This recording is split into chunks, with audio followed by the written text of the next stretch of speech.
नमस्कार साथियों। तो हम कल शुरू कर रहे थे लेकिन कुछ टेक्निकल ग्लिच आ गया, तो फिर से आज हम उसको कर रहे हैं, लैंग्वेज अक्रॉस करिकुलम। ओके, पहले वीडियो में हमने इंट्रोडक्शन देख लिया था लैंग्वेज का। आज उसका डेफिनेशन और उसके कुछ कैरेक्टरिस्टिक्स लैंग्वेज को इम्पोर्टेंट है, आप ये याद रखिए, क्योंकि आप ये एक नमक की तरह है। आप हर किसी क्वेश्चन में आप जब भी लैंग्वेज अक्रॉस करिकुलम CPS 1 का कोई भी क्वेश्चन आएगा, ओके, आप उसको यूज कर सकते हो। ओके, अगर आपको कुछ आ भी नहीं रहा है तो भी लैंग्वेज का आप कुछ अगर पॉइंट लिख दोगे तब भी आपका काम चल जाएगा। Okay, so on that basis you have to learn all this things. सबसे पहला, कोई भी लॉन्ग क्वेश्चन आप लिखे कोई भी टॉपिक का, अगर उससे रिलेटेड कोई किसी ने कोई अपना कोटेशन दिया हुआ है तो आप उनको कोट कीजिए। ओके, इससे क्या होता है कि जब एग्जामिनर आपका कॉपी चेक करता है तो उसको लगता है कि बच्चे ने बहुत सारी पढ़ाई की है। ओके, लैंग्वेज का डेफिनेशन आप अगर खुद से दोगे, it is a way of communication of one person to another person, और ऐसा कुछ लिख लोगे तो उसका एक इम्पैक्ट रहेगा। लेकिन अगर इस तरीके से लिखोगे, नोम चॉम्स्की ने क्या कहा था, हेनरी स्वेल ने क्या कहा था, एलन के तौर से लैंग्वेज का डेफिनेशन क्या, अगर आप इस तरीके से लिखोगे तो आपका पेपर बहुत अच्छा जाएगा। Okay, so on that behalf of basis we have to study the language. Okay, सही है, शुरू करते हैं। Language according to Noam Chomsky, language is a set of finite और इनफाइनाइट सेंटेंस। नोम चॉम्स्की के हिसाब से लैंग्वेज बहुत सारे finite and non finite sentence का कॉम्बिनेशन है, of finite length and constructed out of a finite set of element. और उससे क्या पैदा होता है, एक फाइनाइट कंस्ट्रक्शन, कुछ एक तरीके का मतलब की चीजें निकलती हैं जो कि हमको समझने में आता है और अच्छा लगता है। समझ में आया? बहुत सारे सेंटेंसेस को मिला करके, फाइनाइट और नॉन फाइनाइट सेंटेंस को मिला करके, और फाइनाइट लेंथ, जैसे कि ऐसा नहीं कि फाइनाइट मतलब क्या, अगर मैं कोई सेंटेंस बोल रहा हूँ तो उसका एक स्टार्टिंग पॉइंट और एंडिंग पॉइंट इतने अंदर में है जो कि हमको समझने में अच्छे लगता है। ऐसा नहीं कि मैं बिना फुल स्टॉप के अगर 10 पेरा लिख गया तो क्या उसका कुछ महत्व रहेगा? नहीं रहेगा, है ना। अब finite length and constructed out of finite set of element, और कुछ फाइनाइट सेट ऑफ एलिमेंट में उसमें रहेंगे लैंग्वेज में, अकॉर्डिंग टू नॉम चॉम्स्की। इसको याद रखना है। दूसरी बात, according to Henry Sweet, Sweet का डेफिनेशन मेरे को बहुत अच्छा लगा। Language is a expression of idea.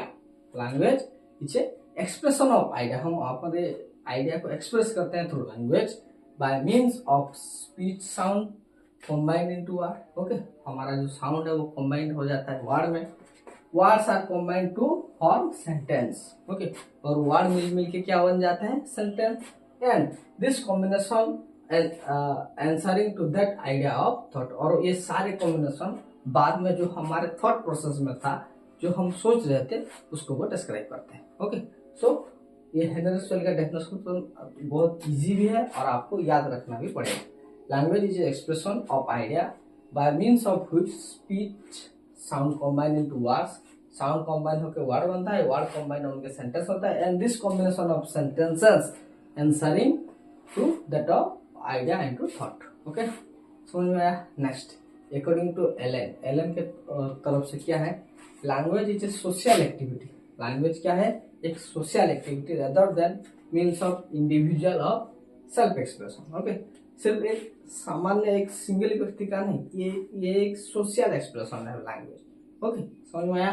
ये तीनों डेफिनेशन आपको याद होना चाहिए। ओके, आपको हेल्प होगा। नेक्स्ट, क्या क्या लैंग्वेज की कैरेक्टरिस्टिक्स हैं? सबसे पहला, language is systematic. Language is systematic. आपको ये की पॉइंट जो मैं ब्लैक पेन से लिख रहा हूँ, इसको याद रखना है। ओके, अगर मान लीजिए कि आप कुछ याद भी नहीं, इतना तो लेंदी को याद रखेगा नहीं। Language systematic. अब अगर आपको कुछ इसके अंदर का पॉइंट याद भी नहीं रहा है तो आप खुद दिमाग लगा के कुछ ना कुछ लिख के चले आना। ओके, एजुकेशन में कुछ भी लिखो पास ही होता है, लेकिन आपका जो की पॉइंट्स है वो सही होना चाहिए। सही है?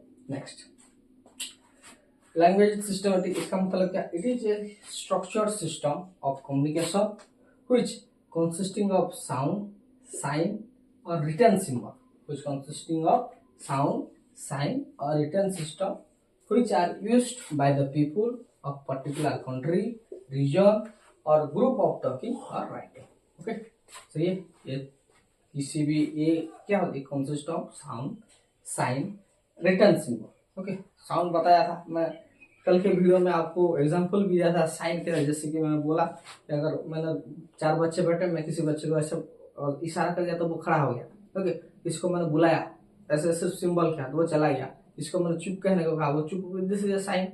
और मैंने कुछ लिख के दे दिया और उसने वो काम कर दिया, तो ये क्या रिटर्न फॉर्मेट में हमारा लैंग्वेज का है।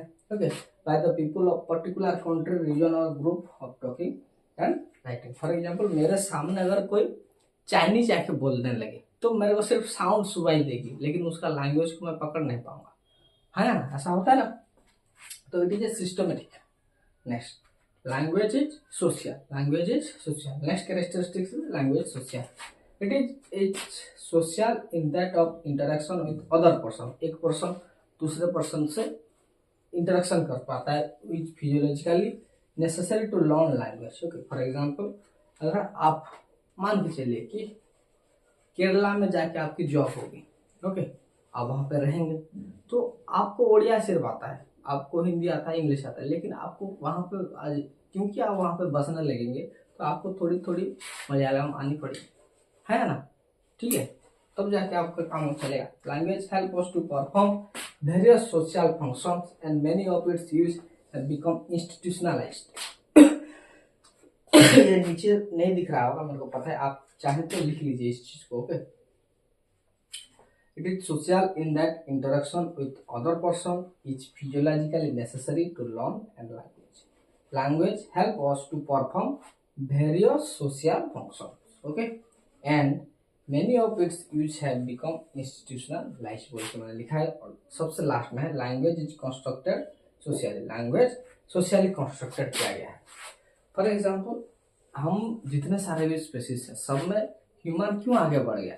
ह्यूमन सबसे ताकतवर क्यों है? क्योंकि वो अपने जो साउंड को, उसके अंदर जो भाषा का डेवलपमेंट हो गया, उस एक ही वजह से हम सबसे आगे निकल गए। ओके, सही है।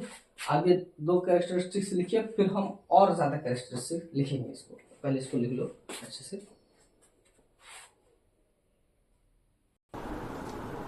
ओके, तो हम कैरेक्टरिस्टिक्स ऑफ लैंग्वेज के बारे में बात कर रहे थे, जिसमें नंबर 3 है कैरेक्टरिस्टिक्स है language is symbolic. Language is symbolic, इसका मतलब क्या? Every single language are made of symbols. Okay, language symbolic मतलब बहुत हर लैंग्वेज कुछ ना कुछ सिंबल से बना है।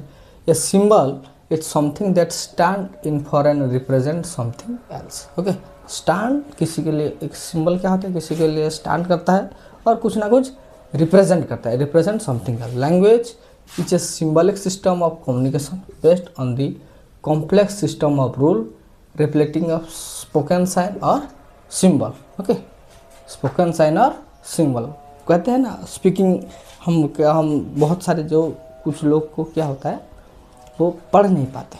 ओके, पढ़ नहीं पाते या फिर लिख भी नहीं पाते, तो उनको क्या होता है, उनको सुनाई नहीं देता है, तो वो पढ़ नहीं पाते या फिर लिख नहीं पाते, तो उनको साइन लैंग्वेजेस सिखाया जाता है। ओके, ताकि वो बहुत सारी चीज़ें को समझ पाए, उनकी ज़रूरत की जो चीज़ें। फॉर एग्जांपल, किसी ने उठा और सर टाइम हो गया है, इसका मतलब क्या? ही सिंबलाइज्ड मी के टाइम हो गया है। ओके, इतना बजे है। या फिर किसी ने खड़ा होकर बोला कि मेरे को थोड़ा सा पानी चाहिए। ओके, ऐसा किसी ने पीने के पानी के से मैं बात कर रहा हूँ। ओके, किसी ने अगर आपको कहा मेरे को थोड़ा सा पानी चाहिए, तो वो अपना आप एक सिंबल दे देता है आपको, आप उस चीज़ को समझ जाते हैं, है ना, सही है। कुछ होते हैं कि मेरे को एक चाहिए, मतलब कि एक सिगरेट चाहिए, तो वो इस तरीके से सिंबल देते हैं। समझ में आया? उस चीज़ को छोड़ो, इस चीज़ को पकड़ो। Number 3, language symboling. Every single language are made up of symbol. A symbol is something that stand in for और represent something else. Language is symbolic system of communication based on complex system of rules replicating the spoken sign or symbol. Okay, next, language is arbitrary. Language is arbitrary. इसका मतलब क्या? Lack of natural relationship between the signifier and the signifier. मतलब for example देखिए, जो हम एक word बोलते हैं डॉग, डॉग का एक्चुअल मीनिंग क्या आपको पता है? नहीं। एक कुत्ते को समझता है वो, लेकिन क्यों ही उसको डॉग कहा गया, क्यों उसको कैट नहीं कहा गया, समझ आया? तो वो उसी के लिए हमको कहते हैं language is arbitrary. Okay, for example मैं आपको बताऊं, एक बहुत ही विद्वान थे जो कि लोगों को इंग्लिश सिखाते थे। ओके, इंग्लिश सिखाते, तो उसको एक संबलपुरी लोग मिल गया। ओके, और वो क्या करते थे, उस लड़के को लेते 15 दिन या फिर 20 दिन अपने कमरे में रखते हैं और सिर्फ उसको इंग्लिश सिखाते हैं। उसके बाद उसका इंग्लिश बेहतर हो जाता था। तो 15 दिन हो गया वो संबलपुरी लड़का बाहर निकले, तब जो प्रोफेसर थे उन्होंने कहा इतना के नहीं बुझे हुए हो, समझ में आया? तो मतलब यह है कि वो संबलपुरी लड़का उस प्रोफेसर को समझा दिया संबलपुरी लैंग्वेज, लेकिन प्रोफेसर उसको इंग्लिश नहीं समझा पाए। समझ में आया? देखिए, language is arbitrary because of the lack of natural relationship between the signifiers that the language form and the signifier the referent. The word dog does not really gives us any clue what it is mean. Next, language is variation. Language vary किस तरीके से करता है? Language is variation. There is more than one way of saying the same thing. एक ही चीज़ को हम बहुत other तरीके से कह सकते हैं। ठीक है, जैसे कि कोई कहता है आई नीड ए पेन, और समझ आई नीड ए पेन मतलब क्या, उनका थोड़ा सा एक्शन चेंज हुआ है ना। अगर आपको प्रोनाउंसिएशन देखना है, क्रिकेट आप तो देखते होंगे, हिंदी में देखते होंगे, हिंदी में समझते होंगे, लेकिन अगर आपको कुछ प्रोनाउंसिएशन का टिप्स लेना है तो उनके जो कमेंट्री इंग्लिश वाले चैनल में देख के रहिएगा, आपको समझ में आएगा। वो भी वो सेम कहते हैं। जब कोई इंडियन प्लेयर का कोई फॉरेनर जब इंटरव्यू लेता है, तब जो फॉरेनर एक बात बोलता है और इंडियन एक प्लेयर वो बात बोलता है, उसमें आप जो डिफरेंस है, वो दोनों इंग्लिश लैंग्वेज यूज करते हैं, लेकिन उसमें डिफरेंस कहाँ है? वो प्रोनाउंसिएशन में डिफरेंस है ना। Okay, very in pronunciation. Word of choice, जैसे कि फॉर एग्जांपल आपने अगर फैमिली मैन देखा होगा तो उसमें क्या होता है कि श्रीकांत की वाइफ उसको एक बात बोलती है, ओके, मतलब गाली देती है एक तरीके से, तो उसको पता नहीं है उसका मीनिंग क्या है, तो वो क्या करता है, गूगल पे सर्च करता है क्या है उसका मीनिंग। समझ में? That's the word of choice. कोई बोलता है हैप्पी, आई एम हैप्पी, कोई बोलता है आई एम ग्लैड। ओके, ठीक है, मतलब क्या, वर्ड ऑफ चॉइस, आप किस भाषा का किस वर्ड का प्रयोग करते हैं उसी चीज़ को दोहराने के लिए। Next, and morphology and syntax, that's the grammar.